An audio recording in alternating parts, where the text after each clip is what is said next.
Bueno, el día de hoy, en la materia de Economía Internacional 2, tenemos a un invitado. Se llama Juan Pablo Mateo Tomé.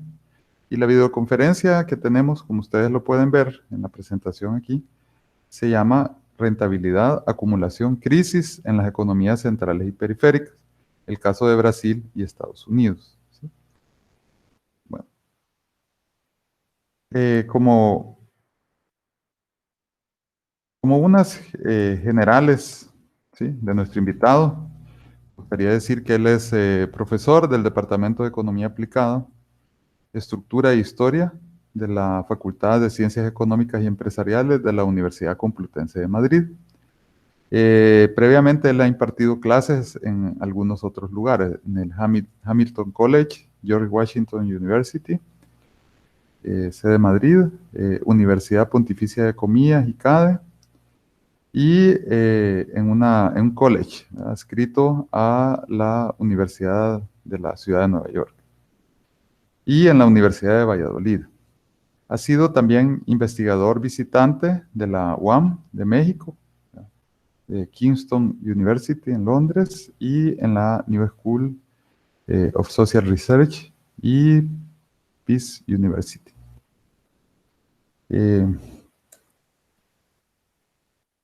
Por último, Juan Pablo sacó su doctorado en Economía y su licenciatura también en la Universidad Complutense de Madrid. Y sus líneas de investigación incluyen teorías de la crisis y crisis del capitalismo, que es donde creo que es su mayor producción, ¿verdad?, teórica y empírica, en general economía política y la ley del valor y el desarrollo desigual en el centro y la periferia, y el sitio web de la Universidad Complutense de Madrid, donde pueden ver varias listados de sus publicaciones, ¿verdad?, qué materia da, artículos que ha publicado, que están en camino, lo pueden ver ahí, en el sitio web de la Universidad Complutense de Madrid. Entonces, nuestro invitado nos va a hablar, ¿verdad?, sobre un tema que me parece muy interesante del ámbito de la economía internacional, ¿verdad? No exactamente es el programa que suelen tener las materias de economía internacional, pero me parece que es un tema central que nuestro invitado nos podrá conversar. Sin más, les dejo a nuestro invitado. Voy a quitar mi presentación.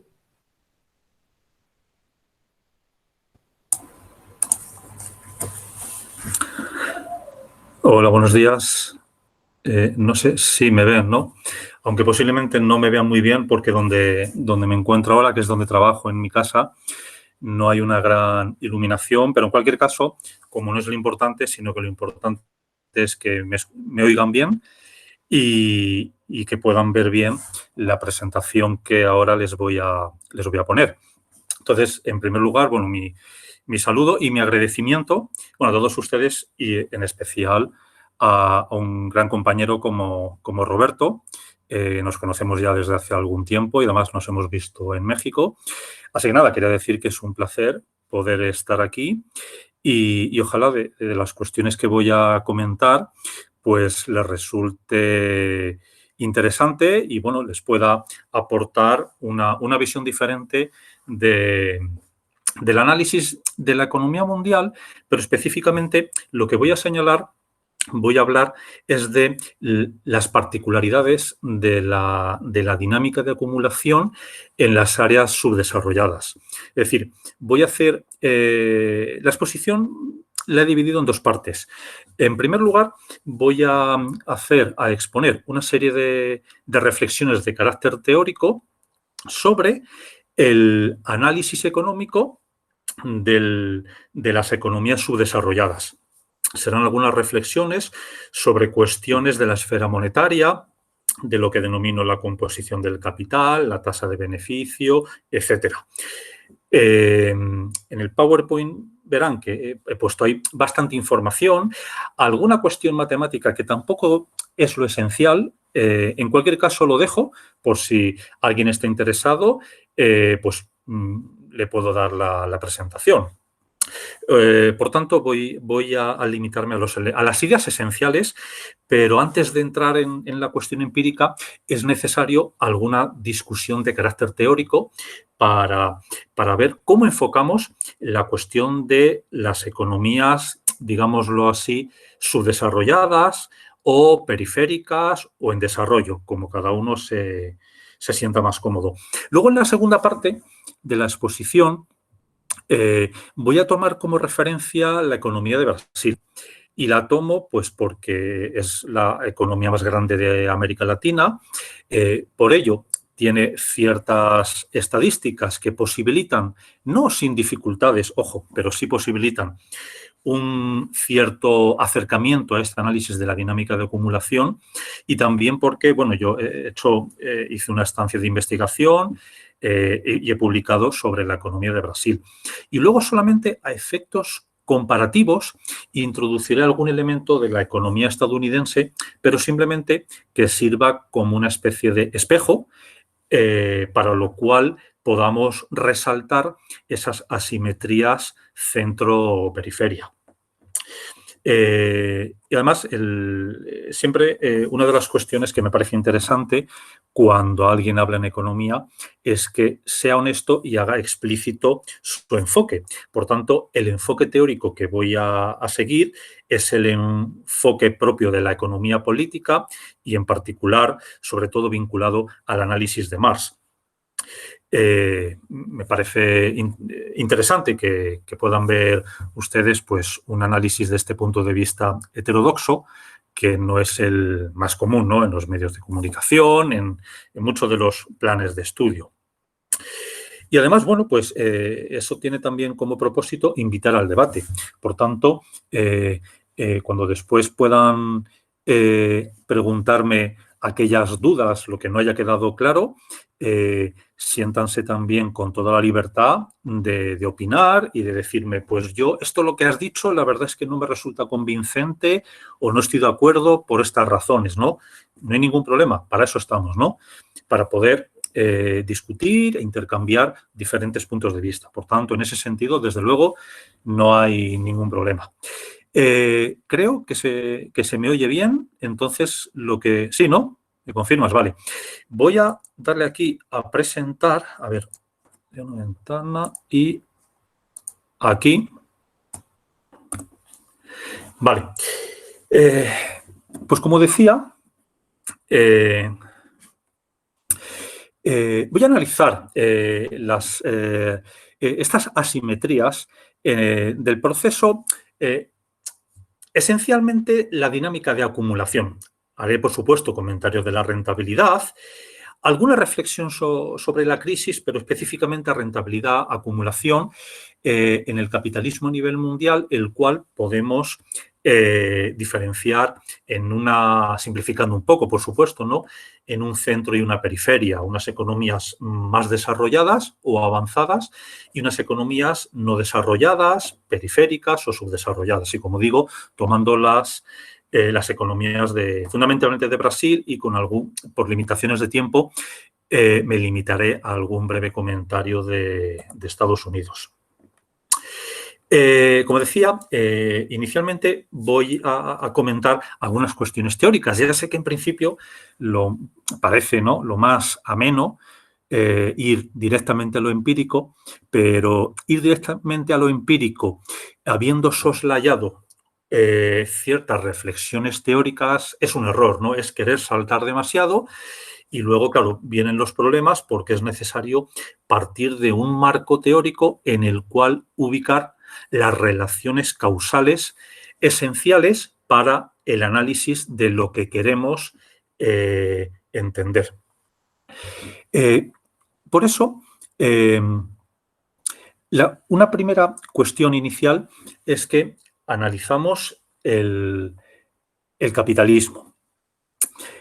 Para analizar el capitalismo, partimos del concepto de rentabilidad del capital o valorización del capital. ¿Por qué razón? Puesto que si entendemos que el capitalismo es un sistema económico caracterizado por el propósito de maximizar el beneficio, Por tanto, si partimos de esa premisa, el proceso de acumulación de capital, es decir, de reinversión de una parte del excedente para seguir en el ciclo en el año siguiente con el proceso de crecimiento económico, pues entonces tendremos que partir de la cuestión de la producción de excedente, tasa de beneficio o valorización del capital. Por tanto, desde un enfoque de economía política, esa cuestión será el primer elemento esencial, la valorización del capital, puesto que el capitalismo se caracteriza por la maximización del beneficio o del intento, ¿no?, de maximizar el beneficio. A partir de ahí, claro, he dicho que analizamos el capitalismo. El capitalismo sería el sustantivo, pero luego también, si concretamos un poco más, lo que ahora, bueno, me preocupa o la atención, ¿no?, en esta exposición es entender las particularidades de la periferia. Entonces, una primera cuestión es que hablamos de unas economías que, en primer lugar, son capitalistas.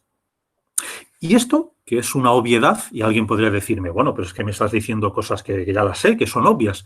Sí, son en principio obvias, pero lo que ocurre es que en muchas ocasiones, por lo menos en las áreas centrales, posiblemente, no sé si en El Salvador también, parece que muchos que cuando hablan de capitalismo, pues parecen tener en la cabeza o referirse solamente a ciertas áreas avanzadas o ciertos barrios, ¿no?, allí donde se vive muy bien, hay un sistema más o menos democrático y parece que en otros países donde hay más atraso, más pobreza, en países a lo mejor donde hay dictaduras, en el ámbito político, pues para muchos parece que no, es que eso no es capitalismo. No, eso también es capitalismo.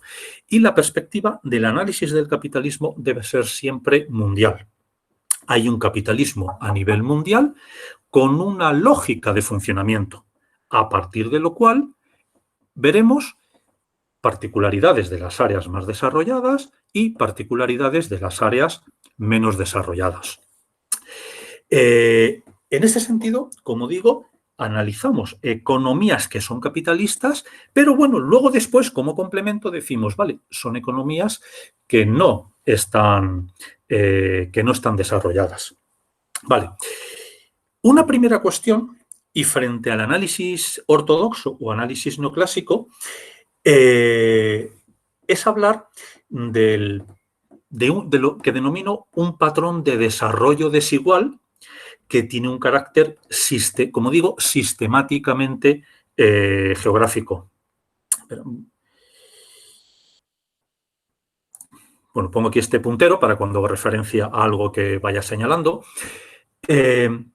Una cuestión esencial es que, mientras que la economía neoclásica nos plantea que no hay clases sociales, que no hay, parece, contradicciones entre unos países y otros, y hay una tendencia hacia la convergencia, eso significa que el problema de los países más pobres es que parece que han llegado tarde, ¿no?, a esto del capitalismo.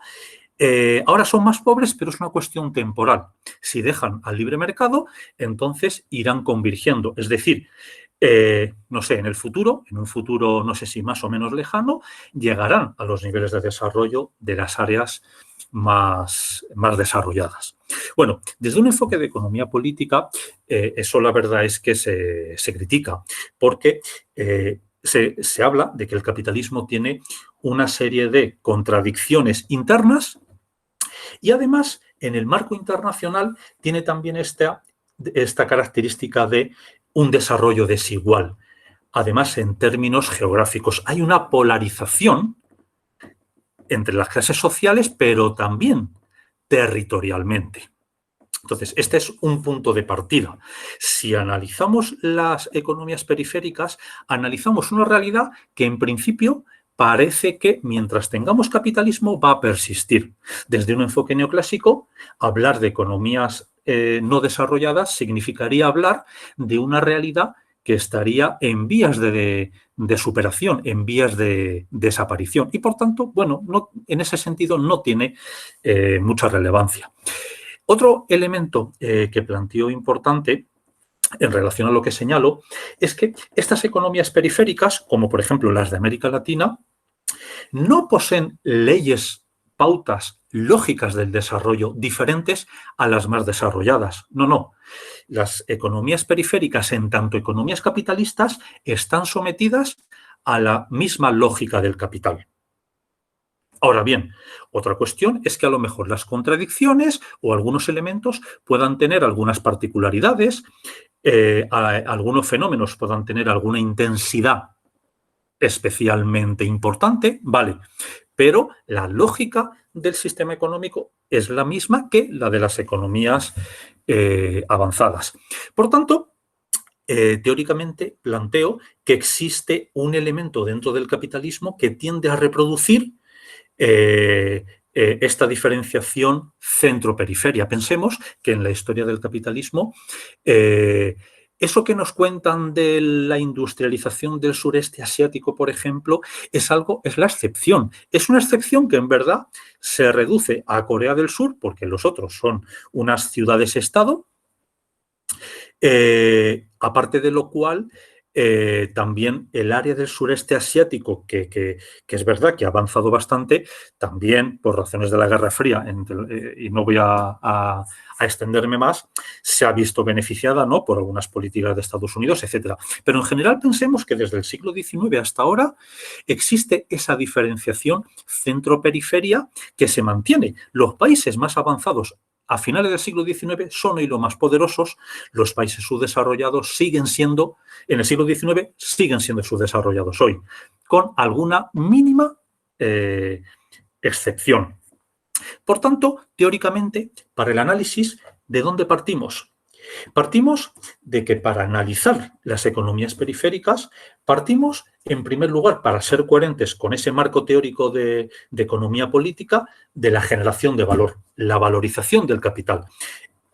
El proceso de valorización del capital, que para entenderlo o para que se lleve a cabo, hay una categoría esencial que es la del capital, entendido como una relación social de producción. Por tanto, claro, las economías más avanzadas tendrán una serie de activos del capital mucho mayor y más avanzada, y por eso la capacidad de generar plusvalía será muy superior en las economías avanzadas. Este es un elemento que nos permite diferenciar economías centrales de economías periféricas. Por tanto, esto es lo que quería señalar a modo de introducción, y también señalando diferencias, ¿no?, absolutamente radicales con el enfoque ortodoxo. Ahora voy a ir señalando algunas dimensiones del análisis. No os preocupéis por si algunas cuestiones las veis o las ven ustedes y dicen, uy, estas cuestiones matemáticas o lo que sea, ¿qué es esto? Es algo absolutamente, ya digo, secundario. Voy a comentar algunos elementos teóricos que se siguen de estas apreciaciones o estas cuestiones introductorias que acabo de señalar. Por tanto, por coherencia con el de economía política que he señalado, en primer lugar, hay que hacer algunas reflexiones sobre esto que denomino que es la capacidad productiva y la ley del valor. Es decir, hablamos de que lo esencial es el proceso de valorización del capital, que entendemos como el proceso de creación de valor y específicamente de generación de excedente de valor o de plusvalía. Bueno, una cuestión muy importante y sobre lo cual habrá diferentes hay diferentes puntos de vista con otros autores, es que para mí este proceso de generación de plusvalía, de valorización del capital, tiene una dimensión macroeconómica. ¿Ello qué quiere decir? Que este proceso de generación de valor tiene una materialización geográfica en el marco de lo que denomino como espacios nacionales de valorización. Es decir, el proceso de valorización del capital no es una cuestión esencialmente individual, un trabajador en una empresa que tiene una productividad marginal determinada, como dice el enfoque neoclásico, sino que aquí, en este enfoque, fijaos que no hablamos de productividades marginales individuales, sino que, aunque se pueda mencionar la cuestión individual, pero siempre después de tener en cuenta que el elemento esencial es el proceso de valorización del capital que tiene una dimensión esencialmente nacional.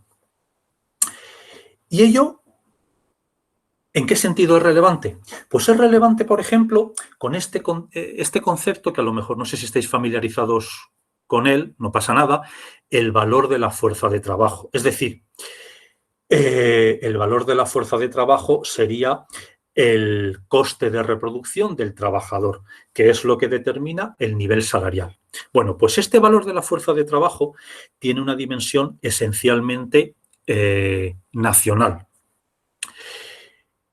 Y es decir, el valor de la fuerza de trabajo se relaciona con el desarrollo de las fuerzas productivas en un país determinado. Y a partir de ahí podemos preguntarnos por qué los salarios en Estados Unidos o en Alemania son de 100, por ejemplo, y en El Salvador pues igual son de 10 o de 20. Por tanto, hay que tener en cuenta que para explicar los niveles salariales, antes de que hablamos del nivel de desarrollo de las fuerzas productivas, de la capacidad de producción de plusvalía, que ya digo que en primer lugar tiene una dimensión nacional. Y, por ejemplo, aunque luego lo mencionaré, por eso, ¿qué ocurre? Ocurre en el capitalismo a nivel mundial que a lo mejor un mismo trabajo, la misma actividad, se remunera de forma diferente en dos países. Y cuando digo la misma actividad, me refiero exactamente al mismo trabajo, con el mismo nivel de tecnología. Pensemos en un peluquero, por poner un ejemplo así paradigmático, ¿no? Es verdad que a lo mejor en Estados Unidos o en Alemania, pues sí tienen la última tecnología, producen ordenadores, producen aviones y lo más avanzado, que en países de América Latina no existe, ¿de acuerdo? Pero un peluquero en El Salvador y en Estados Unidos tiene unas tijeras, a lo mejor la tijera del peluquero alemán es un poquito mejor, pero tampoco será mucho mejor, será prácticamente similar. Bueno, pues ese peluquero que tiene a lo mejor las mismas tijeras en El Salvador y en Alemania, ¿qué pasa? Que gana mucho más salario en Alemania que en El Salvador. ¿Cómo lo explicamos? ¿Por la productividad marginal o lo explicamos por cuestiones del valor de la fuerza de trabajo y cómo el desarrollo de las fuerzas productivas tiene una dimensión nacional? A mí me parece que esta última explicación es más apropiada, porque es que nos encontramos muchas veces con esa cuestión. O, por ejemplo, el trabajo de vuestro profesor tampoco será muy diferente al de un profesor de una universidad de un país desarrollado, pero la remuneración es diferente. Por tanto, esta es una primera cuestión. Por tanto, partimos del hecho de que el desarrollo de las fuerzas productivas es superior en las economías avanzadas. Traducido a una terminología que os resulte un poco más cercana, la productividad laboral en un país avanzado será superior. Es decir, suponemos que en una economía subdesarrollada la productividad laboral será inferior. ¿Y cómo lo comparamos? Pues lo comparamos porque hablamos de capacidad de generar excedente por unidad de trabajo. Y además expresado en divisas internacionales, en dólares, ¿no? Que es la moneda de referencia a nivel mundial. Por tanto, para ello, para comparar las productividades de Estados Unidos y de El Salvador, o luego podemos hablar de Brasil, es lo mismo. Aunque unos produzcan plátanos, otros ordenadores y otros bombillas y otros coches, da igual. ¿Cómo lo podemos comparar? Lo podemos comparar por la manifestación monetaria de esos diferentes valores de uso. Manifestación monetaria que además, mediante el tipo de cambio, la podemos expresar en la misma moneda, el dólar. Por tanto, cantidad de dólares por unidad de trabajo será superior en las economías más avanzadas. Por eso, fijémonos que en este desarrollo hay una cuestión muy importante y es la cuestión de la esfera monetaria. En el enfoque marxista no existe una contraposición entre, digamos, lo real y lo monetario, sino que la producción se manifiesta necesariamente en unidades monetarias, en dinero. Hay una integración de lo monetario y lo que podemos denominar como lo real. Y además, cuando analizamos cuestiones centro-periferia, hay que hablar del tipo de cambio. Porque lo acabo de mencionar, fijaos, ahora con la productividad. Por tanto, en cualquier análisis del proceso de acumulación en las áreas subdesarrolladas, la cuestión del tipo de cambio es absolutamente esencial. Y será esencial para comentar algunas cuestiones que saldrán a continuación. Por tanto, y esto me voy a limitar, como digo, a lo esencial. El tipo de cambio es importante porque además no es un enfoque, no es una categoría estrictamente monetaria, ajeno al proceso de acumulación. En absoluto. El tipo de cambio de un país, ¿qué expresa? No es algo aleatorio. Puede ser aleatorio que en un momento dado ciertas fluctuaciones, ¿no? Que esté influida por la especulación, etcétera. Pero el tipo de cambio está influido ¿por qué? Por el desarrollo de las fuerzas productivas. En otras palabras, el tipo de cambio expresa, en primer lugar, la posición relativa de los capitales nacionales en la competencia internacional. ¿Esa posición relativa qué es? Hablamos de competitividad. Hablamos de la competitividad o el desarrollo productivo, la capacidad de generar excedente de los capitales de un país en relación al resto del mundo.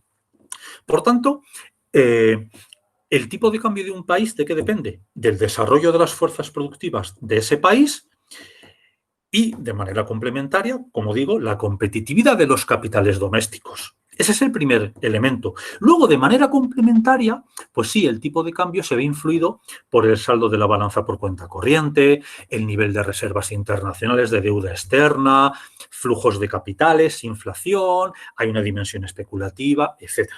Pero fijaos que una primera cuestión es ver esa ligazón entre el proceso de valorización del capital y el tipo de cambio. Hay una causalidad, una condicionalidad esencial. Aparte, otro elemento importante del tipo de cambio es que establece la pauta de conversión del trabajo nacional en valor internacional. Es decir, establece el patrón de cambio de las horas de trabajo del trabajador del Salvador, por ejemplo, en dólares internacionales. Es decir, va a reflejar la capacidad de generar valor por los trabajadores del Salvador. Bueno, pues eso será un determinante fundamental del tipo de cambio de la moneda del Salvador respecto del dólar. Y es muy importante, además, fijaos que si ustedes han buscado estadísticas en las instituciones internacionales, habrán visto que cuando miran el PIB y otras categorías, aparece por ejemplo, el PIB del Salvador a paridad del poder adquisitivo. Eso responde al enfoque ortodoxo neoclásico propio de los organismos internacionales. Para un enfoque marxista, eso sería un error absoluto. Lo esencial es el tipo de cambio de mercado. No me voy a extender con esta cuestión, pero fijaos que una economía subdesarrollada, ¿de qué depende, al fin y al cabo? Depende en general y esencialmente de la importación de medios de producción, de la tecnología, ¿no?, para la producción. Bueno, ¿y eso cómo lo puede adquirir en el mercado internacional? Lo tendrá que importar, ¿no? Y necesitará dólares para importar de Estados Unidos esa maquinaria, esos ordenadores, etc. Y al pagar, nadie paga tipo de cambio a paridad del poder adquisitivo, que es una cuestión contable, ¿no?, pero que no tiene existencia real. No, esas importaciones se hacen a tipo de cambio de mercado. Por tanto, esa es la categoría esencial, ojo, si queremos analizar el proceso de acumulación de capital, de valorización, de productividad, etcétera. Si queremos analizar otras cosas como el poder adquisitivo de los salarios de un trabajador de El Salvador y un trabajador de Estados Unidos, sí, podremos tomar como referencia ese tipo de cambio a paridad del poder adquisitivo. Pero para lo que ahora nos interesa, tenemos que tomar el tipo de cambio de mercado. Por tanto, como señalaba, es que es importante el tipo de cambio de mercado porque lo esencial, los medios de producción, la tecnología, que es lo que está monopolizada por los países avanzados, eso tiene un único precio en el mercado mundial, fijado sobre todo en dólares. Y los países subdesarrollados, que se habla siempre de la dependencia esencial, ¿cuál es? De la importación de esa tecnología producida en las economías avanzadas. Y, por tanto, cuando hablemos de el excedente generado por un país pobre y un país más rico, ¿cómo lo podremos comparar? Lo tendremos que comparar ese excedente en dólares, por ejemplo. ¿A qué? A tipo de cambio de mercado, porque es la única manera que podamos poner en comparación el potencial productivo de dos países diferentes. Hecho este comentario, bueno, ahora me limito a señalar que ¿qué puede ocurrir en los países subdesarrollados?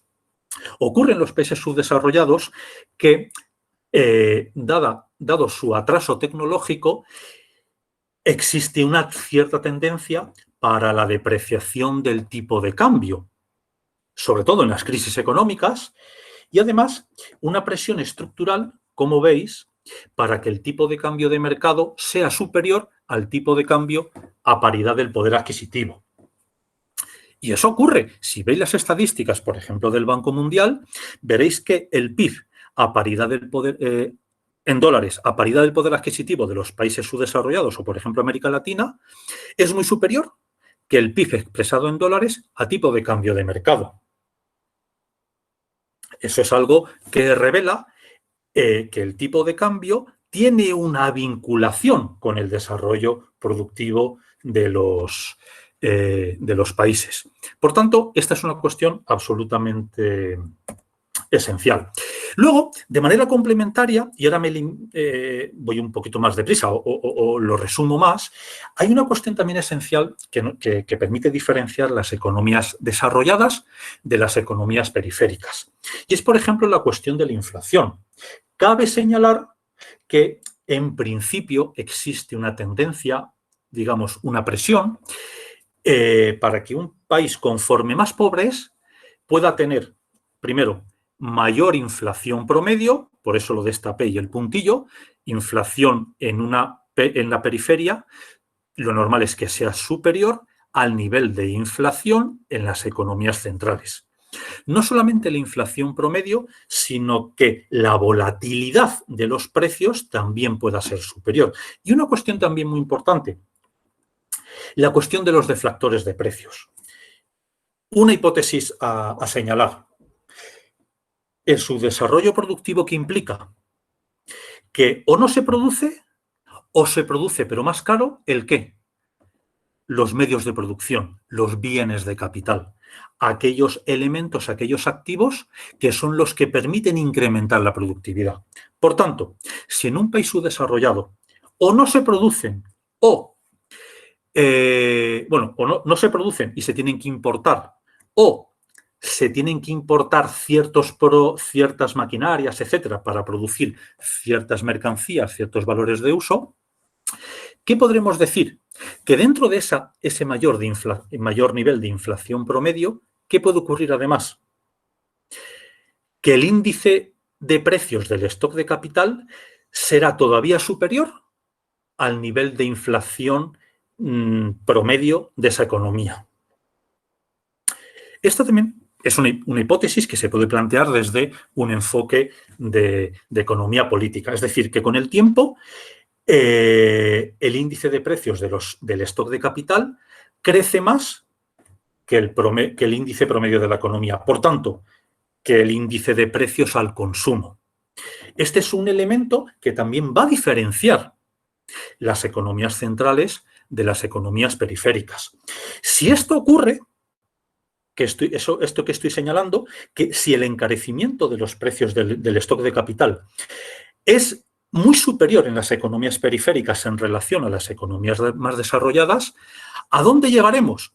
Podremos afirmar, como luego veremos, que los índices de la composición del capital o de la mecanización del proceso productivo tendrán un nivel especialmente elevado en las economías subdesarrolladas.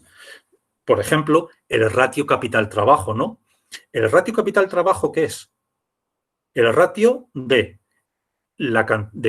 volumen o cantidad de los medios de producción por hora de trabajo o por trabajador. Medios de producción por trabajador. Bueno, pues una cuestión importante para las economías subdesarrolladas es que ese índice, en principio, bueno, ¿será inferior a una economía avanzada? Sí, pero será especialmente elevado. ¿Por qué? Porque existe una dependencia de importar medios de producción que se encarecen con el paso del tiempo. Esta cuestión la podremos ver para el caso de Brasil y Estados Unidos después. Bueno, he hablado del tipo de cambio, he hablado de lo que en principio, ojo, cabe esperar, no necesariamente tiene que ocurrir siempre y en cada país, con el tema de la inflación, ¿no? Con el tipo de interés. Los tipos de interés, hay algunas explicaciones también de carácter heterodoxo que hablan de que existe una especie de saqueo de los países periféricos. ¿Por qué razón? Porque los tipos de interés son establecidos por los bancos, que son malvados, y mediante el endeudamiento, etcétera, existe un saqueo de los recursos de los países subdesarrollados por esa imposición de elevados tipos de interés que implica un pago de la deuda externa que se va haciendo cada vez mayor. Yo, esa cuestión, tengo mis diferencias. No lo comparto del todo. Ciertamente los tipos de interés, claro que son mucho más elevados en las economías más pobres, pero yo lo que planteo también, y otros autores, claro, es que ello se explica, ¿por qué razón? Se explica porque el tipo de interés está condicionado por el desarrollo de las fuerzas productivas y en concreto por la capacidad de generación de excedente. Ese es el primer determinante del nivel de los tipos de interés. El desarrollo de las fuerzas productivas y luego además viene influido por el ciclo económico. Cuando hay un auge y las empresas se endeudan pues para invertir, porque esperan vender, etcétera, eso empuja al alza los tipos de interés, ¿no? Van aumentando y además, justo cuando estalla la crisis, todas las empresas, ¿qué quieren? Quieren endeudarse para pagar las deudas. Ahí el tipo de interés alcanza normalmente el nivel más elevado y cuando la crisis se desarrolla, el tipo de interés suele desplomarse. Por tanto, es verdad que el ciclo económico incide sobre aumentos y caídas del tipo de interés, pero teniendo en cuenta que un país subdesarrollado, lo normal es que tenga un tipo de interés bastante elevado, que luego, en ciertos momentos del ciclo, claro que aumentará e irá disminuyendo. Luego aquí hay otros elementos complementarios que influyen sobre los tipos de interés, pero de primeras podemos establecer esta diferenciación, ¿no? Cabe esperar, y no solamente por la maldad de los bancos, que pueden ser malvados, pero hay un fundamento objetivo en la dinámica económica que nos explica la diversidad de tipos de interés entre economías centrales y economías periféricas. Por eso que señale aquí que cabe esperar que los tipos de interés sean bastante superiores en la periferia que en las economías centrales. Por tanto, en resumidas cuentas, en mi análisis, fijaos, ¿qué estoy diciendo? Que las variables monetarias reflejan el menor potencial productivo de excedente de las economías periféricas. Es decir, ¿qué quiero yo decir? Que el subdesarrollo no se explica por la depreciación del tipo de cambio, por la inflación o por elevados tipos de interés. Esa no es la causa, sino la consecuencia. Es el subdesarrollo productivo el que explica el qué. Que el tipo de cambio pueda ser muy volátil, que pueda depreciarse mucho, que la inflación sea superior y que los tipos de interés aumenten mucho y el endeudamiento pues también pueda llevar a crisis de la deuda. Pero eso, fíjense que en mi planteamiento lo estoy comentando siendo una consecuencia de, no una causa.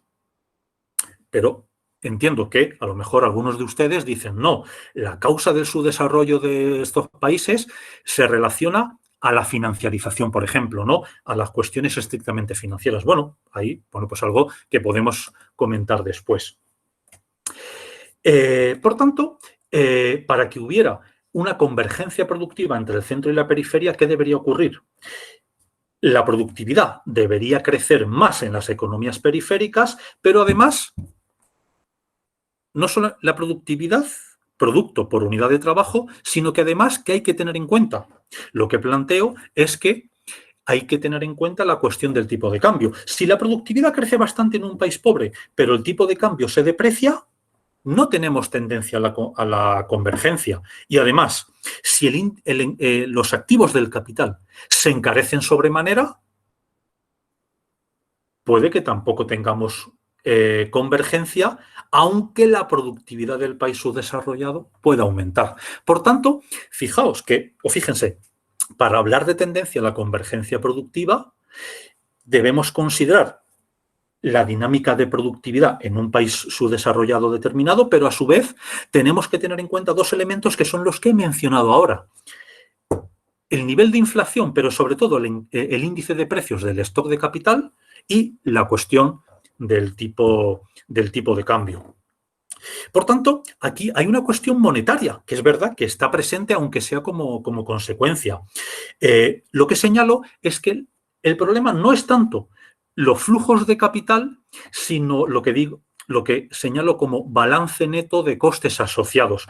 Los costes asociados a los diversos flujos de capital. En cualquier caso, bueno, puedo dar bibliografía si alguien quiere profundizar sobre esta cuestión. Por tanto, para ir acabando con esta cuestión teórica, ¿qué es lo que señalo de primeras? En esta dimensión geográfica de la acumulación, de la pauta de acumulación desigual entre el centro y la periferia, y desde el punto de vista de la periferia, ¿qué podemos señalar? Pues que hay factores estructurales que en principio para una economía periférica pueden perjudicar la inversión productiva a largo plazo, que es lo esencial para la mejora de la productividad y también para la mejora de las condiciones de vida de la población. Cuestiones como los tipos de interés, el tipo de cambio, la inestabilidad interna, serán elementos en los cuales se refleje el subdesarrollo de ese país. Por tanto, los índices de la composición del capital que señalaba Marx, a lo mejor no estoy muy familiarizado con eso, pero bueno, me voy a limitar ahora a hablar de la relación capital-trabajo, ¿no? Medios de producción por unidad de trabajo. Lo que puedo plantear es que, en principio, ese ratio capital-trabajo pueda aumentar sobremanera en un país periférico, dada esa necesidad de importar bienes de capital o por el hecho de producirlos con mayores costes que un país central. Y además, lo que denomino aquí relación capital-producto o bien productividad del capital, ¿no? Existe, para que suene algo más fácil, un fundamento objetivo para que la productividad del capital sea menor y pueda caer en un país subdesarrollado en relación a lo que ocurre con un país central. La productividad del capital, ¿de qué varía? ¿De qué depende? Depende de Q, que sería la productividad laboral, en relación al ratio capital-trabajo. Eso es importante porque para que una empresa aumente la productividad, en principio, ¿qué tiene que hacer? Tendrá que invertir en tecnología, en maquinaria, ¿no? Y también tendrá que contratar mano de obra. Por tanto, a partir de adquirir bienes de capital y contratar mano de obra, una empresa podrá mejorar la productividad. Por tanto, fijaos que aquí el denominador, esto que se dice de teta, parece que en griego, ¿no? El ratio capital-trabajo es lo que condiciona este numerador, Q, la productividad laboral. Por tanto, la productividad del capital, ¿de qué depende? De la manera como el ratio capital-trabajo proporcione a las empresas mayor nivel de productividad. Y luego, además, considerando el qué, la relación de precios del stock de capital y del producto. ¿Qué puede ocurrir en una economía periférica? Claro, una economía periférica lo que puede ocurrir es que la relación capital-trabajo aumente sobremanera. Puede ocurrir que a lo mejor eso no se materialice en niveles de productividad laboral óptimos y además se encarezca el stock de capital. Por tanto, este denominador crezca. Por tanto, son elementos estructurales que en principio podemos decir que en una economía periférica parece que van sobremanera en detrimento de la productividad del capital. En cuanto a la esfera de la distribución y los salarios, también fijaos que aquí, en términos generales, dado el subdesarrollo productivo en cuanto a la capacidad de generar excedente y que la composición del capital pueda crecer sobremanera, tenemos un fundamento objetivo ¿para qué? Pues para que la distribución del ingreso sea especialmente regresiva en los países periféricos. Es decir, al margen de que haya un gobierno u otro, que los políticos roben más, roben menos, que la política económica sea A o sea B, hay un fundamento objetivo para que en un país pobre el nivel de desigualdad sea mayor. Y esto precisamente partiendo analíticamente del proceso de desarrollo de las fuerzas productivas y en un capitalismo a nivel mundial en el cual hay una competencia entre países de diverso nivel de desarrollo económico. Luego podemos comentar que el ejército industrial de reserva o la sobrepoblación trabajadora es muy elevada en los países subdesarrollados, ¿no? Y ello además pues tiende a presionar a la baja los salarios. Por tanto, en mi hipótesis, ¿qué es lo que planteo? Que al margen de las cuestiones de las multinacionales, los monopolios, etcétera, y otras cuestiones, se puede justificar que el diferencial salarial de un país subdesarrollado respecto de uno desarrollado sea mayor que el diferencial de la productividad. Y eso a partir de los fundamentos, como digo, de la ley del valor, etcétera. No existe tampoco una relación de opresión ni nada. No, en análisis del capitalismo a nivel mundial, digo, claro que se puede explicar a partir de elementos estrictamente económicos del funcionamiento del capitalismo, que aunque, por ejemplo, en El Salvador, el nivel de la productividad laboral en promedio sea, me lo invento, el 40% que Estados Unidos. ¿Qué es lo que no dicen las estadísticas? Pues que los salarios a lo mejor representan el 10% del salario de Estados Unidos. ¿Cómo explicamos eso? ¿El nivel salarial sería la causa del subdesarrollo, como plantean algunos autores? No, yo lo que planteo es que, al fin y al cabo, el nivel salarial refleja el valor de la fuerza de trabajo y hay un fundamento para que, precisamente por ese subdesarrollo productivo, el diferencial salarial sea mayor que el diferencial de la productividad laboral entre los países. Y luego, para acabar con esta cuestión, también fíjense que muchos autores plantean que dicen, no, es que muchos autores heterodoxos, la tasa de beneficio no, es que es muy superior en las economías subdesarrolladas. La explotación es mayor y por eso la tasa de beneficio es superior. Bueno, es una cuestión compleja. En principio, ¿qué cabe esperar? Cabe esperar que la tasa de beneficio, entendida como plusvalía, excedente o nivel de beneficios empresariales brutos en relación al stock de capital, lo normal es que ahí sí el nivel de tasa de beneficio bruta sea mayor en una economía periférica que en una central. Sí, pero si consideramos la tasa de beneficio neta, que es la que se queda la empresa después de pagos de intereses, de impuestos, etcétera, ahí la cuestión es diferente. Ahí las diferencias deben ser menores. Acordémonos que los tipos de interés suelen ser superiores en las economías avanzadas. Por tanto, un primer elemento en una economía subdesarrollada es que la tasa bruta de beneficio debe ser muy diferente a la tasa neta, mientras que en una economía central las diferencias serán inferiores. Y además, ojo, no está tan claro que en una economía muy pobre la tasa de beneficio deba ser superior. Fijémonos que si así fuera, los capitales irían a los países más pobres de África subsahariana. Y no es así, ¿no? Y no es así, ¿por qué? Porque la capacidad de generar excedente en esas economías es inferior. Una cuestión importante es hablar de la masa o volumen de excedente. ¿Qué es eso? Es la cantidad de beneficios en términos reales. Y cuando digo en términos reales, ¿qué hay que considerar? Primero, los beneficios deflactados por el índice de precios, ojo, del stock de capital. Y además, como si quiero comparar el volumen de beneficio generado en El Salvador, por ejemplo, con Estados Unidos, tendré que ponerlo obviamente en la misma moneda, en el dólar, ¿no? Por tanto, tendré que dividir el beneficio por un índice de precios para tenerlo en términos reales, lo tendré que dividir por el tipo de cambio. Por tanto, importante, a la hora de comparar el volumen de excedente generado en un país subdesarrollado y en un país central, ¿qué tengo que tener en cuenta? El excedente de explotación en moneda nacional, pero también el ¿qué? El encarecimiento del stock de capital en ese país subdesarrollado y también el ¿qué? El tipo de cambio. Con lo cual, si se deprecia mi moneda, mi capacidad de generar excedente será inferior en dólares.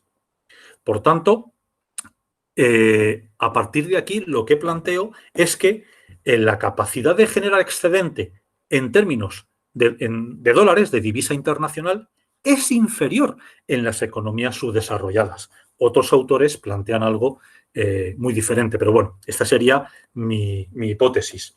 Por tanto, bueno, me he explayado quizá demasiado en la cuestión teórica. Ahora, no sé, unos 10 minutos así, o 15, Roberto, y vemos algunas gráficas de la dinámica de acumulación en Brasil con algún pequeño comentario de Estados Unidos. Y considerando además estos elementos teóricos que acabo de señalar. Bueno, aquí os pongo algunos comentarios que ahora no me voy a detener, pero bueno, como esto se lo pueden quedar ustedes por si tienen interés. Aquí voy a tomar algunas gráficas de algunos artículos míos, sobre todo uno, pasa que está en inglés, en el que analizo la dinámica de acumulación de capital y de tasa de beneficio en Brasil desde el año 1950 hasta el año 2008.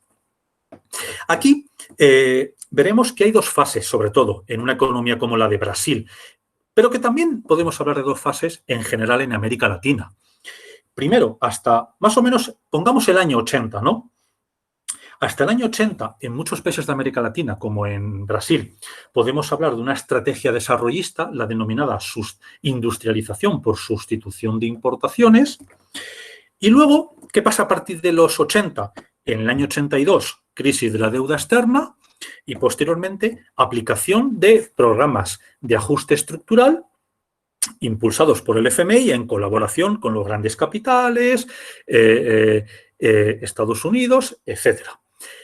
Un giro hacia el neoliberalismo. En el caso de Brasil, es verdad que la particularidad respecto a otros países de América Latina es que la aplicación de ese paquete de carácter neoliberal, digamos que se aplaza un poco en el tiempo. En lugar de ser a principios de los 80, más bien el neoliberalismo empieza en Brasil a finales de los 80, principios de los 90, y se puede hablar también del Plan Real del año 94, como elemento también de cambio, ¿no? Entonces, más o menos, el giro hacia el neoliberalismo, más o menos a lo largo de la primera mitad de los años 90, ocurre en Brasil, ¿no? Un poco después que en otras economías. Aquí, haciendo una comparativa, podemos ver que, fijaos aquí, entre el 50 y el 80, el periodo desarrollista en Brasil, fijémonos que es una de las economías realmente más exitosas. El crecimiento del, GDP, como está en inglés, del PIB, fíjense que crece en promedio al 7,4% anual. Es un crecimiento muy elevado durante 30 años.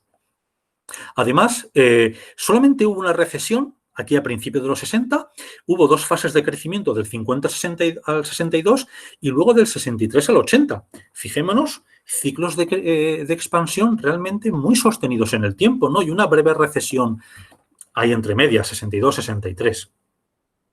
¿Qué ocurre del 80 al 2008? El crecimiento promedio, fíjense cómo disminuye del 7,4 al 2,5. Y además aquí, en este periodo de crisis y luego de implementación de políticas neoliberales, nos encontramos además que ya no tenemos grandes fases de crecimiento, no. Tenemos ciclos de crecimiento pero mucho más cortos, del 83 al 87, del 92 al 97, y aquí con alguna excepción por la gran inestabilidad monetaria, pero bueno, del 2003 a 2008. La verdad es que en los últimos años, además aquí no sale, pero la dinámica de Brasil en los últimos años es absolutamente demencial o muy negativa. Entonces, fíjense cómo los niveles de crecimiento económico son inferiores, pero además la inestabilidad es superior en esta fase, porque además nos encontramos con recesiones económicas que se repiten en el tiempo. Y además, un rasgo interesante de Brasil, siendo una economía subdesarrollada pero semiperiférica, es que la inversión es muy débil. Es decir, la inversión respecto del PIB históricamente es muy baja en Brasil. Suele ser inferior inferior al 20%, con alguna excepción en los años 90. Es otro elemento también interesante. Además, ocurre en Brasil que la inversión suele ser baja en relación al PIB, pero es que además la inversión a largo plazo, claro, esa es la que más se ve perjudicada, porque luego es verdad que en Brasil la cuestión financiera, colocaciones a corto plazo de carácter especulativo están a la orden del día. Además, Brasil también destaca por los elevados tipos de interés en términos internacionales. Aquí fijaos que vemos una comparativa de la tasa de beneficio, ojo, bruta. Y digo bruta, ¿por qué? Porque aquí, al hablar de beneficios respecto de stock de capital, en el numerador beneficio se incluye impuestos, se incluyen los tipos de interés, pagos de rentas, regalías, etc. Por tanto, aquí fijaos que cabría esperar, como efectivamente ocurre, que la tasa de beneficio sea bastante superior en un país periférico o semiperiférico como Brasil en relación a Estados Unidos. Y efectivamente, eso ocurre. En Estados Unidos, aquí oscila en torno al 15%. En Brasil, bueno, aquí tomo dos medidas diferentes, ¿no? Pero bueno, en estos años de gran expansión económica era muy elevada, mucho más que en Estados Unidos, 50, 60%, pero lo que vemos en Brasil es una gran caída de la tasa de beneficio, desde los años 50 a los años 90, al margen de que tome una medida u otra. Fijaos el gran descenso de la tasa de beneficio. Luego, a partir de aquí, hay una recuperación parcial. Aquí vemos un elemento esencial. ¿Cómo explicar el giro hacia el neoliberalismo en Brasil, como en otros países? El elemento esencial del neoliberalismo se explica a partir de ¿qué? A partir de intentar impulsar la tasa de rentabilidad empresarial. Ese es el elemento esencial de los planes de ajuste estructural. Y en concreto aquí lo vemos para en Brasil. En ese sentido, ¿han sido exitosos? Bueno, parcialmente. Han elevado la rentabilidad, pero de manera parcial. Fijémonos que en los últimos años hay un estrechamiento. Las tasas de beneficio brutas en los últimos años son mucho más parecidas en Brasil y en Estados Unidos. Algo superiores en Brasil, pero claro, hablamos de tasa de beneficio bruta. Otra cosa es la tasa de beneficio neta, la que percibe en última instancia el conjunto de empresas. Eso ya es diferente. Por tanto, vemos como en Brasil hay un gran deterioro de la rentabilidad del capital, que es lo que va a explicar el qué. La gran crisis económica de estos años, la implementación de planes de ajuste estructural, mientras que Estados Unidos, la verdad es que aquí fijémonos como en Estados Unidos también el giro hacia el neoliberalismo con la administración Reagan a principios de los 80 es exitosa en cuanto a que la tasa de beneficio la incrementa.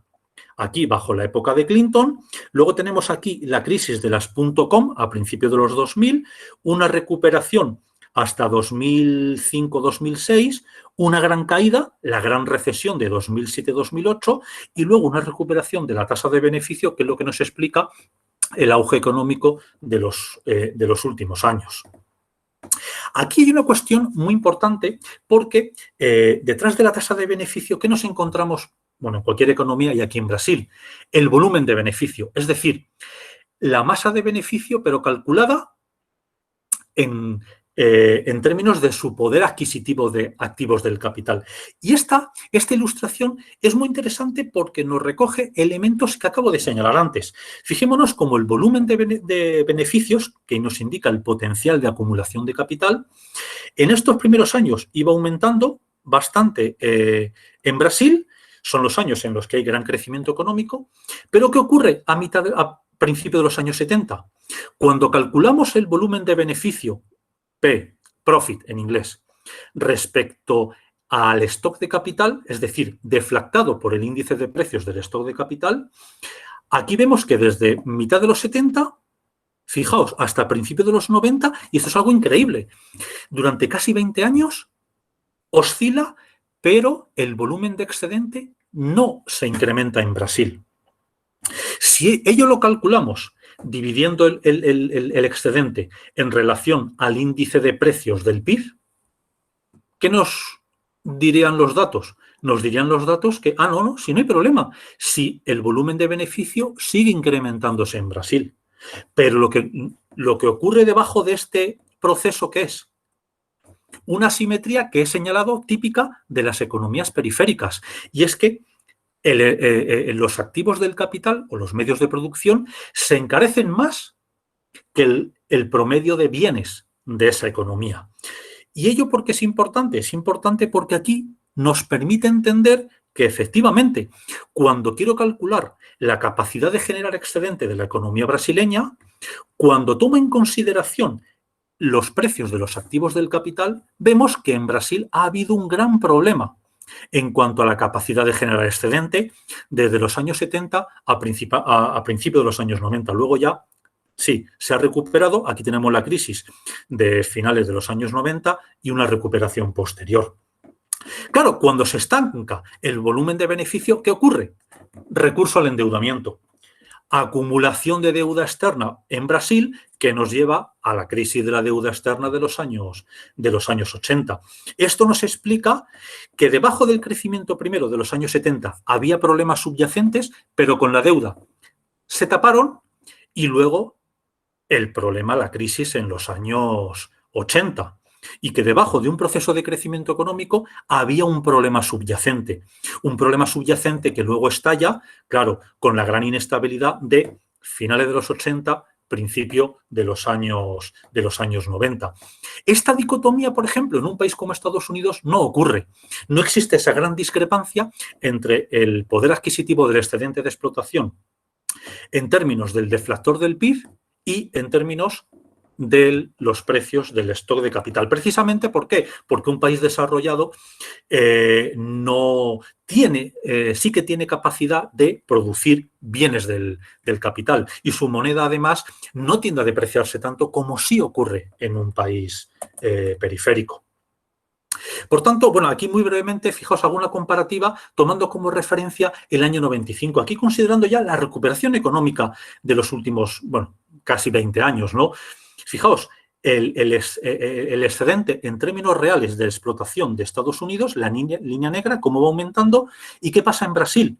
En Brasil, en moneda nacional, vemos que, bueno, aumenta un poquito menos, pero cerca de Estados Unidos. Ahora bien, cuando el excedente en moneda nacional lo cambiamos, lo expresamos en dólares, ¿qué ocurre? Amigo, lo que parecía que era una capacidad de generación de excedente que crecía, no, lo que vemos es que en términos de dólares, fijaos cómo cae desde el 95 a principios de los 2000. Luego aumenta el auge del año 2003 al año 2007 y luego otra vez aquí problemas. Fijaos que el problema de los últimos años también en cierta medida se refiere a ¿qué? Al volumen de excedente asociado a la depreciación también del tipo de cambio. Fijaos los elementos que he señalado anteriormente. Entonces, aquí, bueno, esto que parece muy complicado, aquí, ¿qué señalo para Estados Unidos? Aquí señalo para Estados Unidos que, fijaos, en los años 80 o en la expansión de los años 90, el índice de precios del stock de capital, esta columna con rayas en diagonal, es más baja que en un país periférico como Brasil y además, fijaos que los bienes de capital incluso se abaratan relativamente. ¿Qué quiero yo decir? Crecen menos que el índice de precios general del producto, que es esta primera columna. Es verdad que luego en los años 2000 aquí esto cambia. Aquí esto se puede interpretar como que la cuestión de la externalización productiva de Estados Unidos en otros países ya no les da tantos beneficios. Pero en general y en décadas anteriores no ocurre el problema que históricamente ha tenido, por ejemplo, Brasil, que es ese encarecimiento relativo de los bienes de capital. No, Estados Unidos, al contrario, se abarataban relativamente, aparte de que el nivel de inflación era muy, muy inferior. Bueno, aquí hay otras cuestiones, pero como ya son las 8:15, me limito tal vez a expresar, bueno, dos en un minuto, no me extiendo más, para que pueda haber tiempo para el debate. Bueno, me salto esta cuestión, que esto es una crítica de algunas interpretaciones en clave, las finanzas son las culpables, pero bueno, no me meto con ello. Pero fijaos, para entender los problemas de la dinámica de acumulación en las últimas décadas en Brasil, hay dos datos que realmente son, yo diría, catastróficos. Fijaos, o fíjense.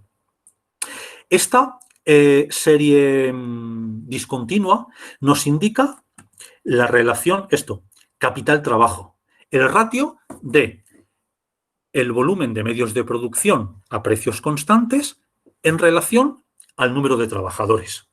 Esa variable sería algo parecido a la composición técnica del capital que señalaba Marx. Es esencial para una economía y además permite diferenciar economías centrales de economías periféricas. Y es esencial, ¿por qué? Porque esta mecanización del proceso productivo ayuda ¿a qué? A que esta variable también discontinua negra y entre L, ¿qué es? Valor agregado por unidad de trabajo, productividad laboral. Como digo, la relación capital-trabajo es lo que permite que las economías puedan aumentar la productividad laboral. Muy bien. Durante la época desarrollista vemos como en Brasil el ratio capital-trabajo iba creciendo hasta años 80, aquí se ralentiza, pero bueno, hay un máximo en el año 89, aunque en los años anteriores vemos como ya crecía muy poco. Como el ratio capital-trabajo iba creciendo en esta época desarrollista, bueno, la productividad laboral, aunque crecía menos, pero crecía. Como crece menos la productividad laboral que la relación capital-trabajo, acordaos algo que he señalado antes. Eso indica que la productividad del capital irá cayendo. Pero bueno, el caso es que la productividad laboral en Brasil iba creciendo, aunque para ello el esfuerzo de mecanización fuera creciente. ¿Pero qué ocurre? Fijaos que cuando empieza a crecer menos el ratio capital-trabajo, la productividad laboral ya empieza a caer, aumenta, pero se estabiliza. Pero es que el problema para Brasil es que desde el año 89 el ratio capital-trabajo cae. Cae hasta finales de los años 2000. Es decir, en 20 años el ratio capital-trabajo, que debería crecer paulatinamente en una economía, más o menos, pero crecer siempre, bueno, pues en 20 años cae en Brasil. Eso es algo absolutamente demencial, porque claro, si este indicador cae, ¿qué podemos esperar? ¿Que la productividad laboral aumente? Sería un milagro. Y los milagros en economía suelen ser escasos. Claro, aquí vemos otra cuestión que es catastrófica para la economía de Brasil. Y es que desde el año 80 no aumenta la productividad laboral. Puede aumentar unos años, pero luego cae. En términos generales, no aumenta la productividad. Esto también es un problema para el conjunto de América Latina y si lo comparamos con Asia, por ejemplo. Entonces, es una cuestión, un resultado que nos indica un problema subyacente a la mala dinámica económica de Brasil. Bueno, igual ya paro para que podamos tener un poco de tiempo, no me extiendo más. Yo creo que A ver, ya escape. Paro aquí, siento haberme extendido un poco más. Y bueno, coméntenme cualquier duda o discrepancia, cualquier desacuerdo que tengan ustedes. Muchas gracias, Juan Pablo, por tu exposición. Y abriríamos la fase de preguntas. Los animo a que lo hagamos como en la conferencia pasada, que si se animan, pueden abrir el micrófono y el video y hacerles alguna pregunta. Yo sé que es difícil si no es un tema que uno está como estudiando bastante, a veces captarlos en una primera presentación, pero pues justamente eso es lo bueno de tener aquí al autor, ¿verdad? Entonces, si pueden hacerle preguntas, podrían abrir el- la cámara y el micrófono para hacerle la pregunta. También lo pueden hacer por el chat, ¿verdad? Como siempre lo hacemos, ¿sí? Eh, bueno, gracias de antemano, Juan Pablo. Ha sido bastante ilustrativa. Creo que todavía tendría que oírlo otra vez para, para seguir comprendiendo, pero me parece muy interesante. Yo no había visto esta parte de tu trabajo, de las economías centrales y periféricas. Bueno, anímense. Hola, buenas tardes. Yo tenía un comentario, más bien. Sí, díganos, Hola, primero, muchas gracias por la exposición. Marcela. Hola, sí, estuvo bastante interesante. Y lo que más me llamó la atención realmente es esto último, el comportamiento, la relación de la composición orgánica, creo que sería la relación de capital-trabajo, y la de la productividad. Porque yo esto lo relaciono con algo que usted decía al inicio, ¿verdad? Que el valor de la fuerza de trabajo dentro de estas visiones más heterodoxas de la economía cobra relevancia en estos análisis, ¿verdad? Que sí se pueden, digamos, desentrañar o entender de forma objetiva, ¿verdad? Haciendo referencia a esa objetividad que pretenden las ciencias.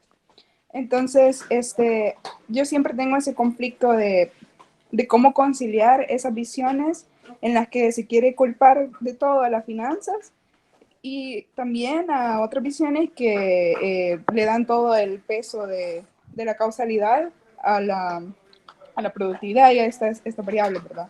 Entonces, quizás mi duda sería más como, ¿existe o es posible alguna forma de conciliar ambas formas de abordar este problema y cómo serían? Porque algo que se me ocurre, por ejemplo, las propuestas que se dan cuando se habla de la evolución de la productividad es el incremento de los salarios. Por ejemplo, reconocer el valor de la fuerza de trabajo y retribuirlo tal y como es.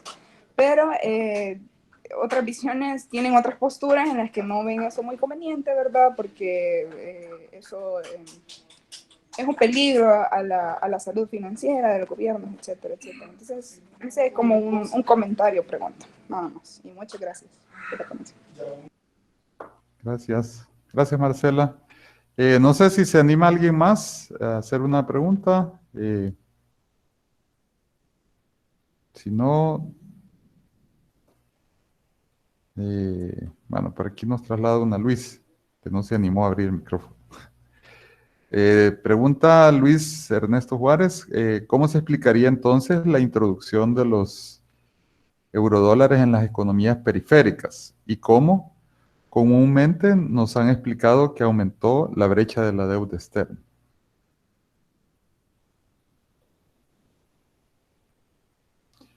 ¿Alguien más? O Luis, si querés eh, ampliarle la pregunta, o lo dejamos ya con las inquietudes.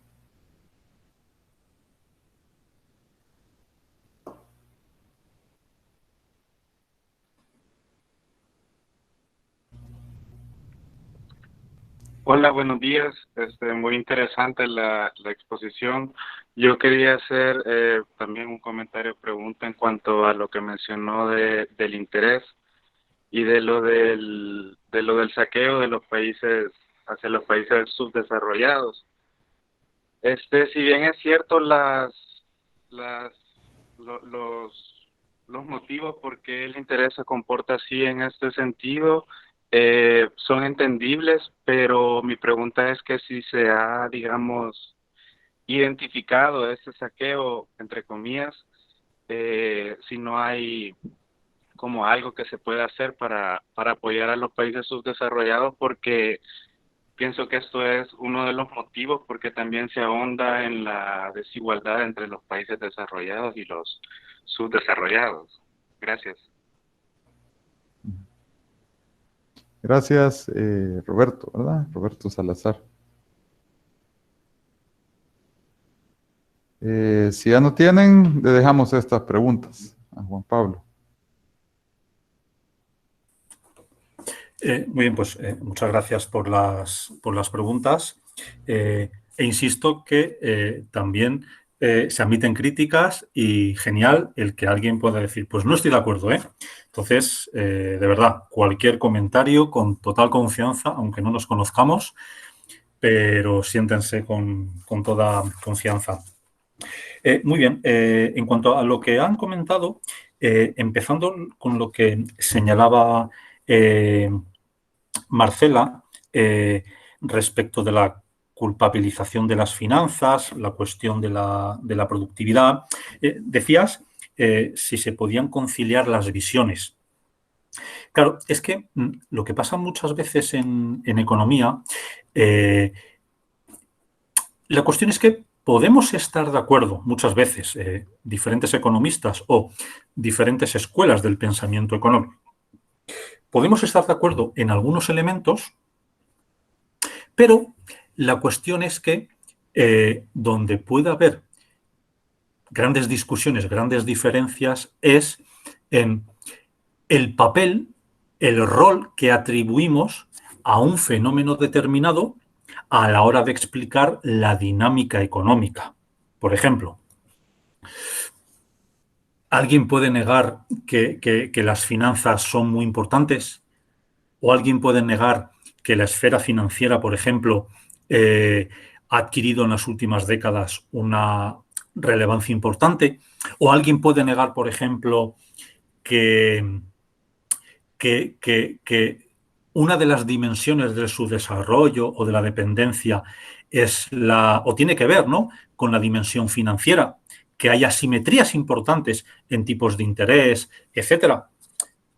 Seguro que ahí todos, ¿no?, aunque no compartamos otras cosas, podríamos estar de acuerdo, ¿no?, en decir, sí, la verdad es que las finanzas, claro que es muy importante, claro que El Salvador o Brasil tiene problemas financieros que Estados Unidos, por ejemplo, a lo mejor no tiene. Estados Unidos, en relación al PIB, bueno, yo no sé el nivel de deuda que tiene El Salvador, pero seguro que en relación al PIB es muy inferior a Estados Unidos.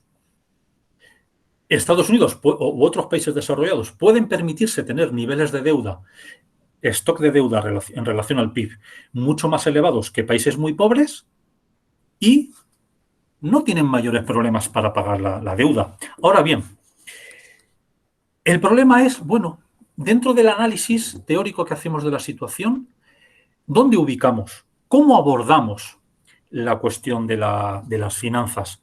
Es decir, la relación de causalidad, ¿no? Ahí es donde ya los economistas, pues claro, podemos tener diferentes visiones. Por ejemplo, no sé si han estudiado algo de la teoría de la dependencia, cuando la teoría de la dependencia en los años 60, 70, por ejemplo, se ponía mucho énfasis en la cuestión del comercio, el intercambio desigual, etcétera. O en cuestiones distributivas, salariales, ¿no? En los últimos años, esa dependencia que décadas atrás se atribuía a la dimensión o la esfera comercial o distributiva, ahora hay muchas explicaciones que ponen el dedo, no sé la expresión allí, pero bueno, focalizan la cuestión de las finanzas, ¿no? La desregulación financiera, los movimientos de capital, tipos de interés, endeudamiento.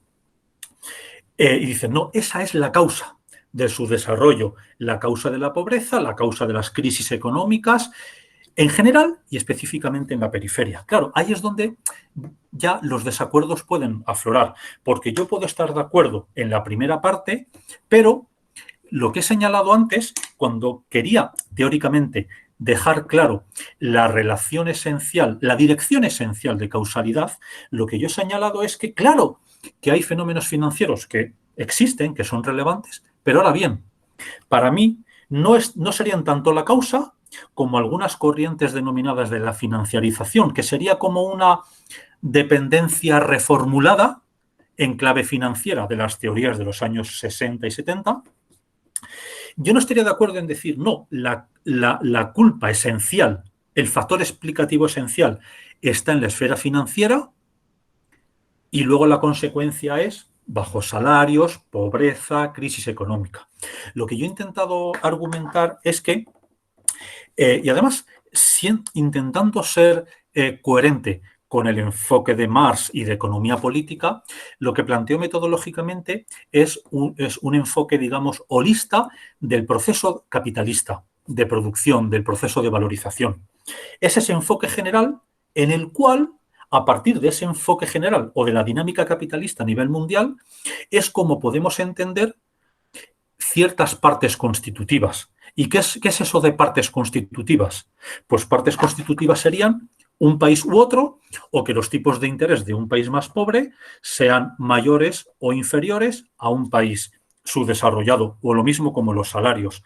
Es decir, en mi análisis, aunque claro que pueden tener una cierta importancia los fenómenos financieros, pero para mí, o sea, yo le diría en otras palabras, si en un país subdesarrollado, en un momento dado, una huida de capitales puede detonar, ¿no? Una crisis, porque se van los capitales, el tipo de cambio se desploma y además luego aumentan mucho los tipos de interés. Si eso puede ocurrir en un momento dado, ¿cómo lo interpreto yo? Lo interpreto en que precisamente por el subdesarrollo productivo es por lo que pueden ocurrir esos fenómenos monetarios que puedan desencadenar, pero no generar de la nada, no, desencadenar una crisis económica. Por tanto, claro, ahí, volviendo a lo que me preguntabas, Marcela, claro, ¿cómo conciliar ambas visiones? Bueno, hay elementos de conciliación en cuanto a que identificamos un fenómeno, pero claro, cuando eso lo tratamos de ubicar en un marco explicativo, claro, ahí surgen los problemas. Lo que para algunos autores sería la causa de, para mí, ¿qué sería? El detonante de una crisis. ¿Por qué un país, normalmente un país pobre, depende mucho, por ejemplo, del tipo de cambio? Claro, porque tiene un subdesarrollo productivo, depende de ciertas importaciones y también de ciertas exportaciones. Entonces, claro, esa dependencia externa en términos comerciales que señalaban los teóricos dependentistas es una consecuencia de ese subdesarrollo productivo. Porque fijaos, un país desarrollado también puede tener una gran dependencia del comercio internacional porque importa mucho y exporta mucho. Pero ojo, no se ve expuesto de la misma forma a los vaivenes del comercio internacional, como tampoco se ve expuesto de la misma forma a los vaivenes de las finanzas. Entonces, claro, ahí radica una discrepancia analítica, ¿no? Yo lo vinculo al subdesarrollo productivo y por eso señalo que a veces incluso pueden desencadenar una crisis, pero ojo, no explicar de la nada, no, desencadenar, porque sobre todo reflejan problemas en la esfera de la generación de valor. Entonces, claro,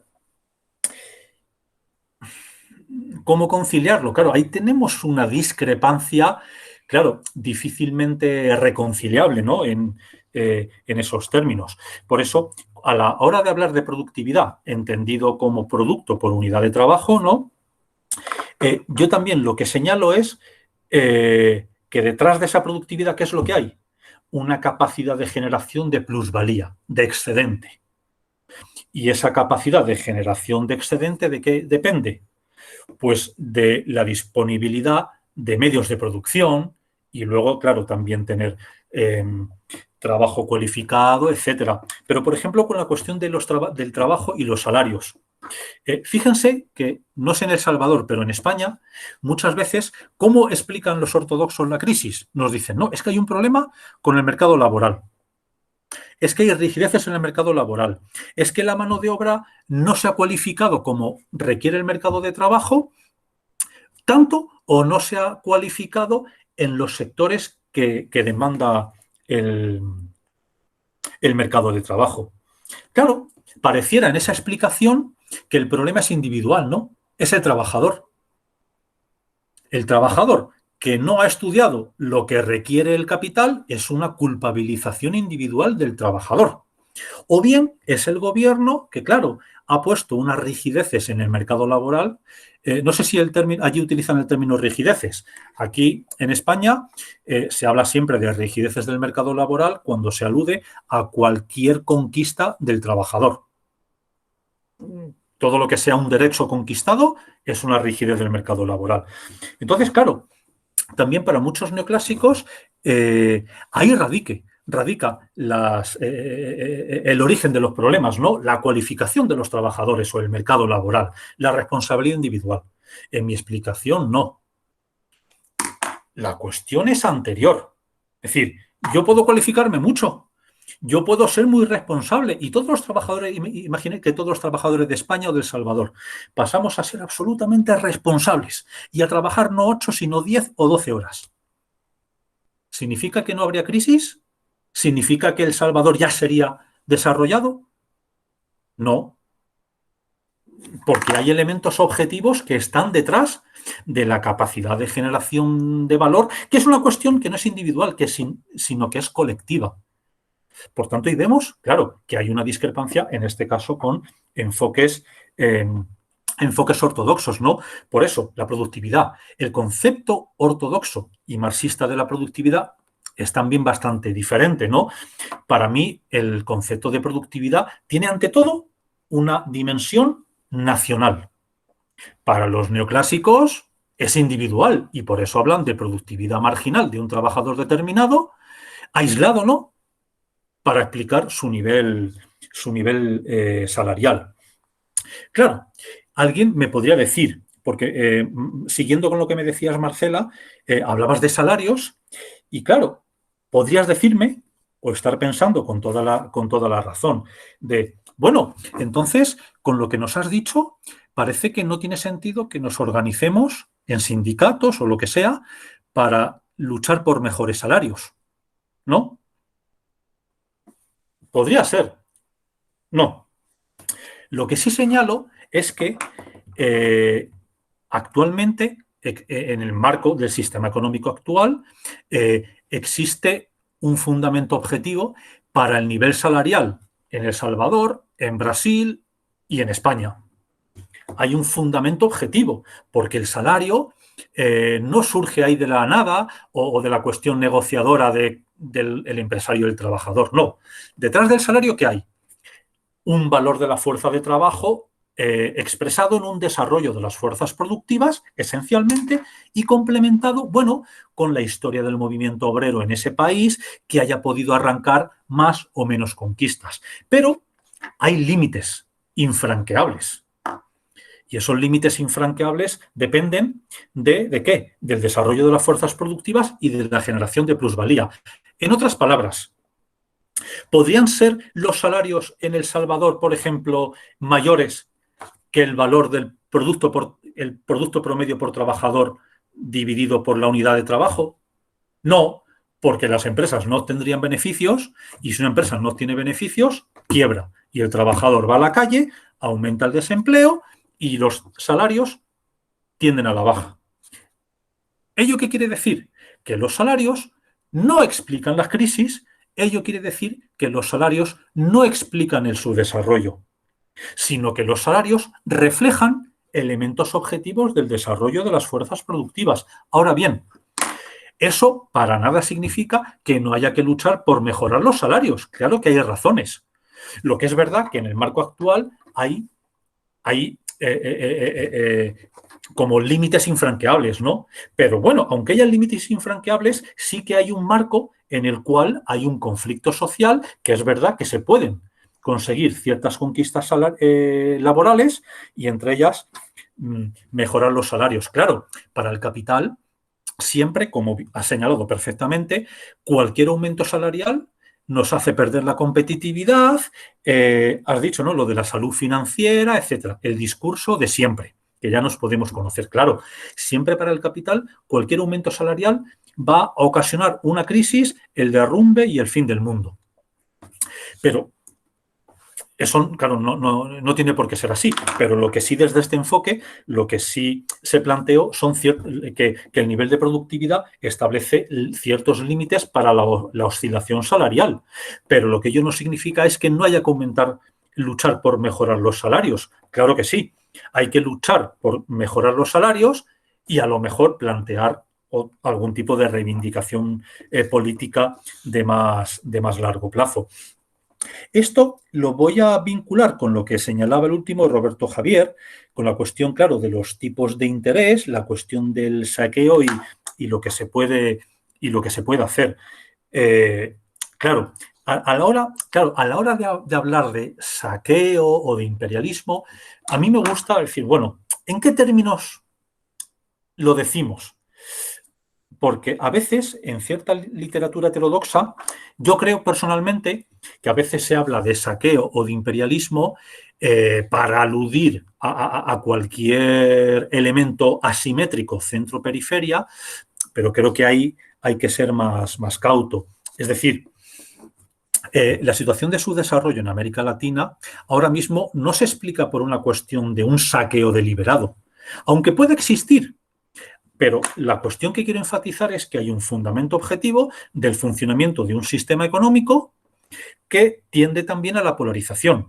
Ahora bien, es cierto que a lo mejor podemos decir ya, pero ¿por qué en el siglo XIX unos países fueron más ricos y otros se quedaron rezagados? O mejor dicho, ¿por qué las divergencias que antes pudieron existir, pero muy limitadas, sobre todo en el siglo XVIII-XIX, se ampliaron mucho?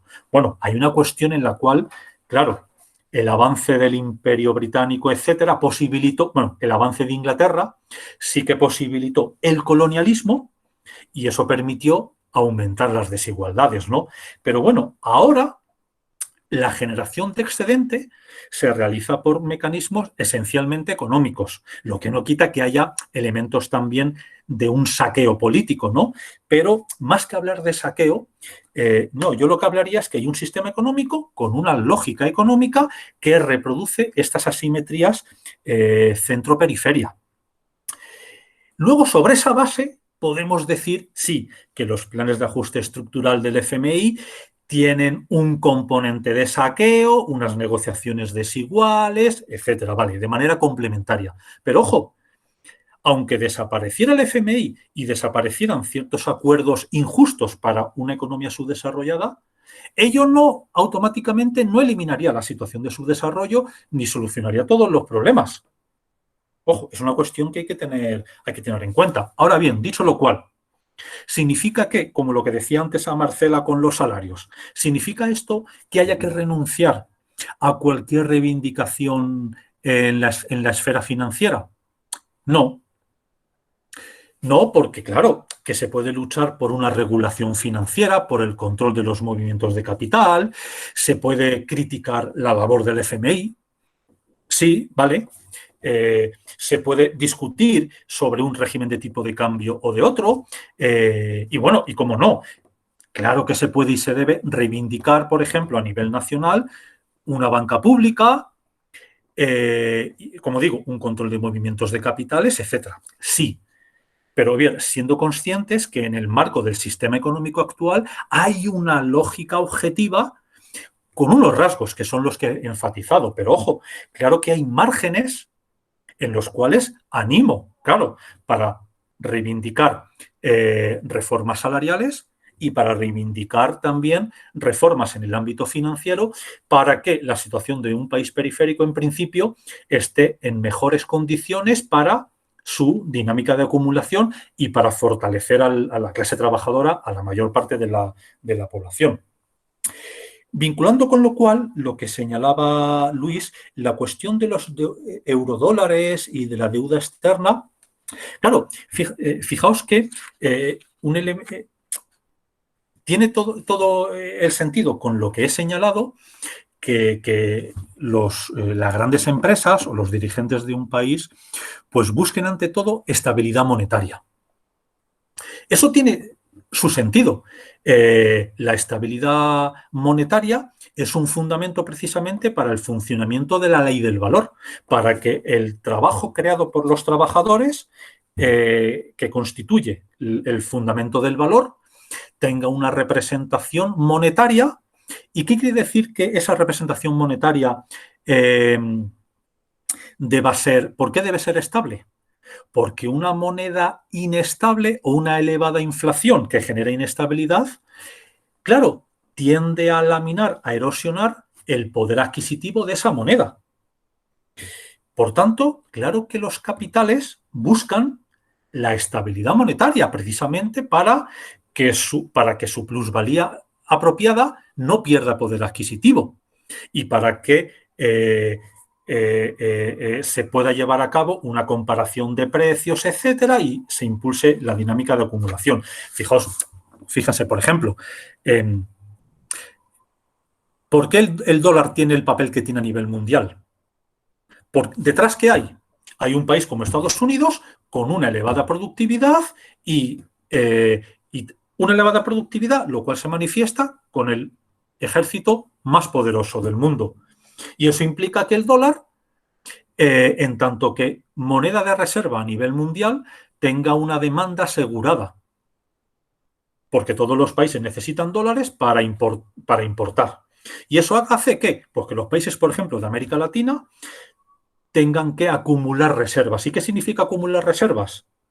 Dedicar parte del ingreso nacional no a invertirlo productivamente, sino a adquirir deuda del gobierno norteamericano y así tener activos denominados en dólares que en un momento dado se puedan vender. ¿Qué es lo que hace la eurozona? La eurozona, en su intento de que el euro sea una alternativa al dólar, lo que hace que es, pues el Banco Central Europeo es todavía más ortodoxo que la Reserva Federal. El Banco Central Europeo tiene como único objetivo la estabilidad monetaria. Por eso la obsesión alemana con la estabilidad monetaria, porque si el euro quiere competir con el dólar, tendrá que tener una gran estabilidad y una gran participación a nivel internacional. Por eso que, vinculando a los países subdesarrollados, claro que muchos dirigentes, muchos capitales, muchas veces abogan por la dolarización de países subdesarrollados, porque eso ayuda a que su plusvalía tenga un poder adquisitivo predecible en el tiempo. Por ejemplo, si la moneda de un país subdesarrollado se deprecia mucho, eso para los capitales transnacionales es un gran problema, porque de la noche a la mañana a lo mejor han perdido el 25% del valor denominado en dólares, que es lo que a ellos les interesa. Entonces, claro que tiene todo su sentido. Y además, luego está la cuestión muy importante, has mencionado lo de la deuda externa. Claro, ¿qué es lo que pasa? Fijaos, muchos países periféricos tienen su deuda denominada en dólares. ¿Y qué es lo que ocurre? Lo que ocurre es que, claro, si el tipo de cambio tiende a depreciarse, esa deuda externa se va a encarecer. Por eso que en un país periférico, como tiene una menor capacidad de generar excedente, hay un fundamento objetivo ¿para qué? Hay un fundamento objetivo para que el país tenga que endeudarse, pero tenga que endeudarse muchas veces en dólares, porque los prestamistas así lo exigen. Dicen, claro, sí, yo te doy el dinero, pero ojo, a mí lo que me interesa es en dólares, a este tipo de interés de Estados Unidos y eso. Y todo a mí me interesa que es decir, yo te doy dinero, pero tú me lo tienes que devolver en dólares. Ah, no, yo te lo devuelvo en la moneda de mi país. No, perdona, a mí no me interesa. A mí me interesa que a mí me devuelvas tantos dólares cada año.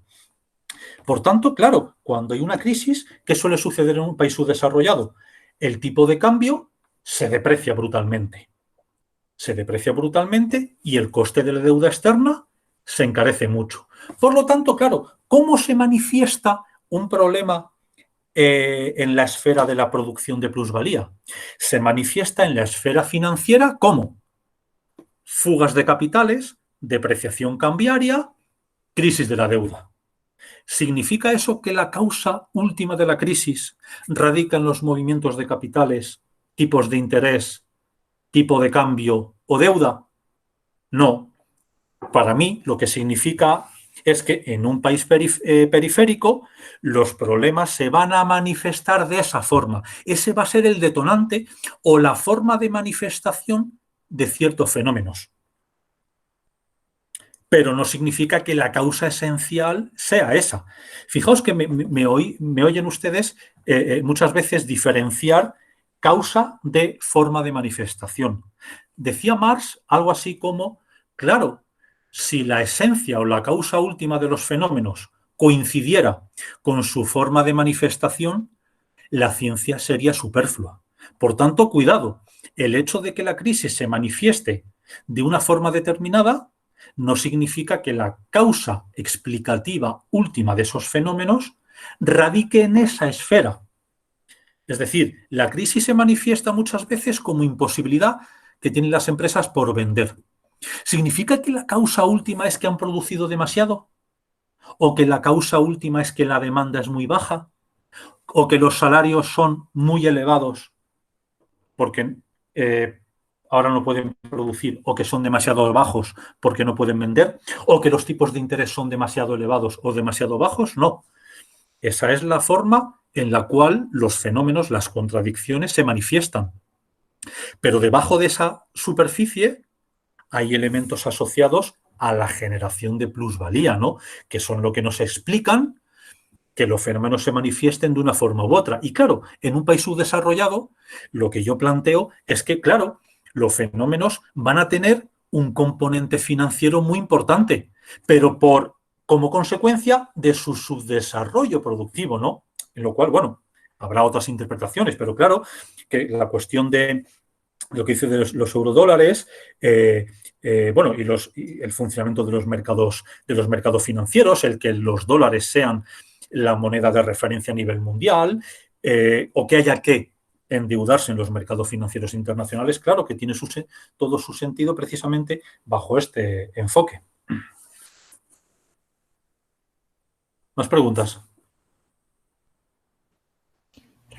Creo que, bueno, no sé si alguien más se anima. La última pregunta.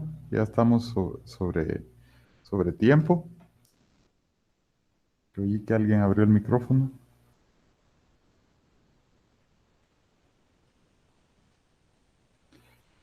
¿No?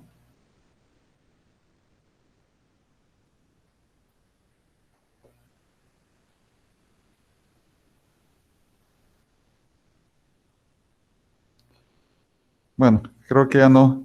Ya nos hemos pasado un poquito, pero me parece que ha estado muy buena tu ponencia, Juan Pablo. Tal vez solo me quedaría agradecerte y ver si tal vez más adelante podemos tener otra oportunidad de escucharte. ¿Sí? Y Sí, por mi parte, encantado. Aprovecho para agradecerles su atención.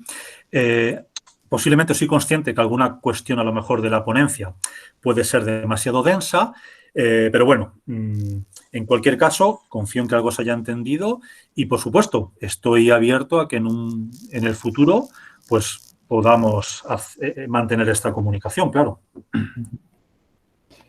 vaya, pues entonces muchas gracias, Juan Pablo, y bueno, buenas noches por allá, ¿verdad? Ahí creo que te agradecen los chicos y las chicas por allí. Creo que les ha gustado. Bueno, Gracias a ustedes y muchísimas gracias por todo. para que sepan, son más o menos 8 horas de diferencia, ¿verdad? O sea que le hemos movido un poco la cena, Juan Pablo. Nada. En España no cumplimos los horarios de la cena, o sea que aquí son sí, las 9 menos 10 pasadas. Bueno, muchas gracias, Juan Pablo, entonces. Que estés bien Muy bien. y nos estamos comunicando Hasta pronto. Adiós. pronto.